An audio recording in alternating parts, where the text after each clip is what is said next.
In this video, I'm going to be talking about which MCC team has the highest stats per game and which could be another fun perspective to watch. Alright, let's get started.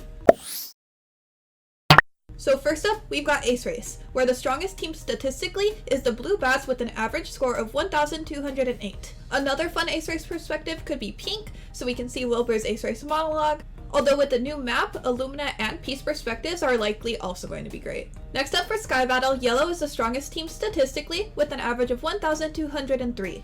Although I will say Sapnap's score inflates that, with his individual average sitting about 200 above the second strongest, which would be George. Another really fun Sky Battle POV could be the Red Rabbits. I fully trust that Tommy CPK duo is something you're really going to want to see for this game. Now, we've got Build Mart, where the strongest team statistically is the Purple Pandas sitting with a score of 1,261. Another great POV could be the Cyan Coyotes, where Scott, Pearl, and False are known for their proficiency at Build Mart, and on top of that, they could help guide Jojo, known for being crazy at PvP, during her first canon Build Mart. Next, we have Parkour Tag, with the green Geckos holding the strongest average with 1,175. Although at first glance it may look like Dream is the only one to look out for here, you cannot discount Foolish, Tina, and Connor because they can all hold their own with their scores as well. Another good perspective will likely be Orange. Their average is actually just 3 points behind the green Geckos. And something I thought was cool to see was that Finster's average was actually the same as Quig's in this game, with 358.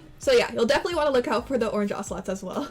Hi! Fullscreen Joji here. Please don't forget to like, comment, share, and subscribe. It helps out me, this channel, this video, a whole bunch. Alright, let's get back to it. Now for Rocket Spleef Rush, of course we're going to have the Purple Pandas with the strongest average. Their score being 1,521. Now here we've got both Phil and Pete being notoriously strong at the game, so we'll see how that team score looks after they play Rocket Spleef Rush.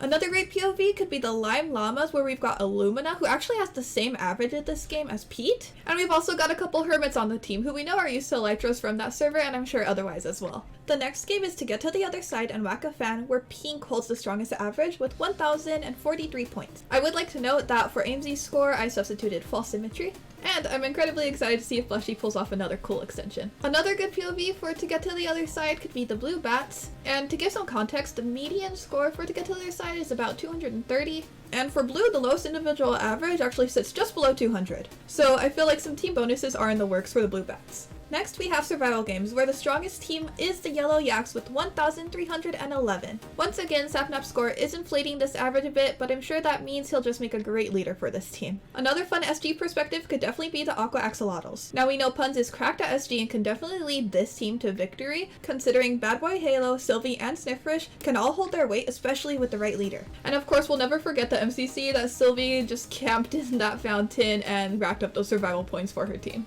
Next, we have Grid Runners, where yet again the Yellow Yaks have the strongest team average, their score being 1,075. Now this time Sapnap isn't inflating the average quite as much as the other teams, and everybody's kind of even, sitting at least between 210, 315. An alternative perspective for Grid Runners I think could actually be the green Geckos. Now one of the biggest things people have noted about green is how they'll likely struggle in team games. But I think a team game like Grid Runners could be the perfect opportunity to see if they'll beat those odds. It'll give great perspective into how Dream can lead this team, and even how Foolish will perform as a second leader in just his third event in MCC. And of course, for the last game, we have Meltdown, where the strongest team statistically is Cyan with 1,102. Now keep in mind, this is considering not really everybody has played Meltdown, so some of the averages can be a little off.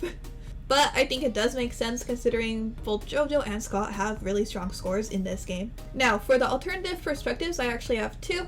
First up, we have the Red Rabbits, because I feel like this will be another game that we could really see that Tommy CPK synergy. And another one I think could be Aqua, for honestly similar reasons as survival games. I feel like Meltdown and SG do have a lot of similarities, so Punz could possibly excel in that area. And then I'm excited to see how Sylvie acts as kind of the second on this team, as I feel like she looks at things kind of analytically, which is something that I think Meltdown does need. So I think this will be a good team to watch for Meltdown. And they have Sniffrish on their side, who plays second individual the first time Meltdown was played. Also, I'd like to add in that this video wouldn't feel complete if I didn't know how sad I am that Sands of Time isn't being played, but you know what, I guess it's gotta be cycled out. It's fine. Thanks for watching, and let me know in the comments which team and game you're excited to see this MCC. See you next time!